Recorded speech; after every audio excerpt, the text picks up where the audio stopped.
ones, and welcome to your video today. This video will help with your math session for Monday, whereby we are revisiting some prior learning. We are revisiting our learning on how to add by counting on, and I'm going to show you a few examples.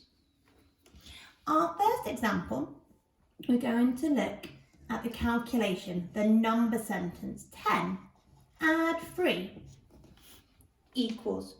Now in school we would usually have a number line, however we don't have one of those with us, but that's okay because we can draw our own number line. It doesn't need to be perfect, it just needs to help us with our maths.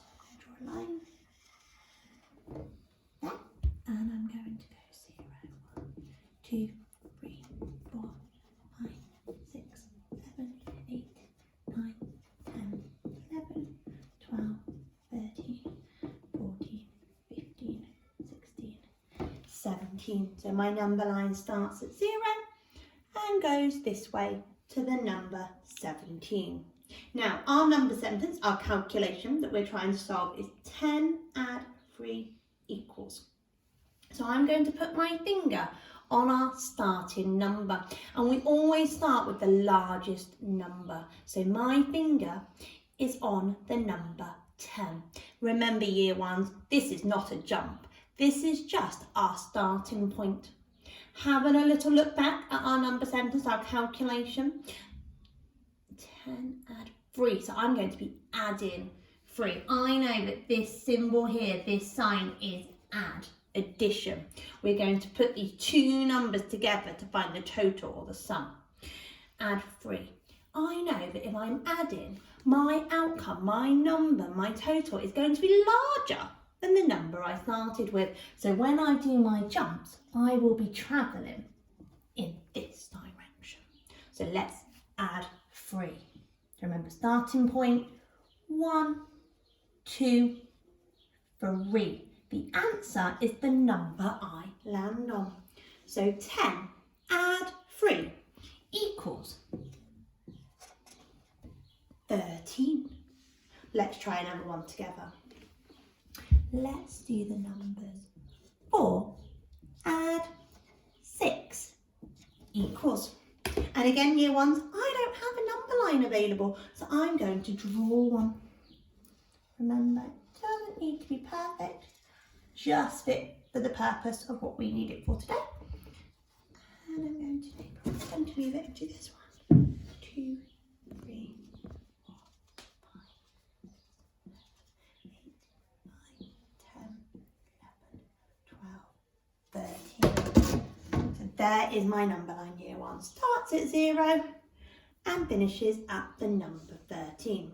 Looking again at our number sentence, I know that we will be adding. So we will be travelling this way up our number line because our total needs to be larger than the number we started with. Oh, in the last one we did together, we talked about starting with the largest number first. So when we try to solve this number sentence, we are going to start with the number 6. So we're going to put our finger on the number 6.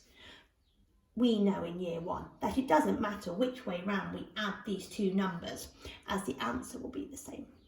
Starting with the largest number, I need to add 4. Remember, this is not a jump yet, just our starting point. I'm going to add 4, so we're going to do 4 jumps, travelling in this direction. 1, 2, 3, 4. I landed on the number 10. So I know that 4 add 6 equals 10. And we know, year ones, that 6 add 4 equals 10. And we know this because we know our number bonds to 10. And we know that 6 add 4 equals 10. And 4 add 6 equals 10.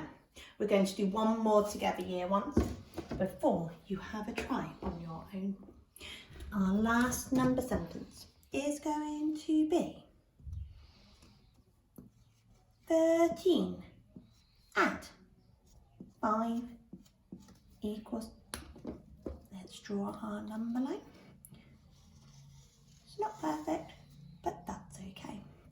If we're looking at counting on, I'm actually going to start this number sentence and my number line with the number 13, the largest number. 13, 14, 15, 16, 17, 18, 19. So this number line looks a little bit different to our other number lines. As we are counting on, we don't always need to have a 0 in our number line. So we're going to start this number line with the number 13. I'm going to place my finger on our starting number, the largest number. And as we are adding, I know that we will be travelling this way up our number line, because our total, our sum, the amount all together will be larger than the number we started with. Okay, that finger starting on our largest number, not a jump, just our starting point. Let's add 5. 1, 2, 3, 4, 5. This is the number I landed on. So I know that 13 add 5 equals 18.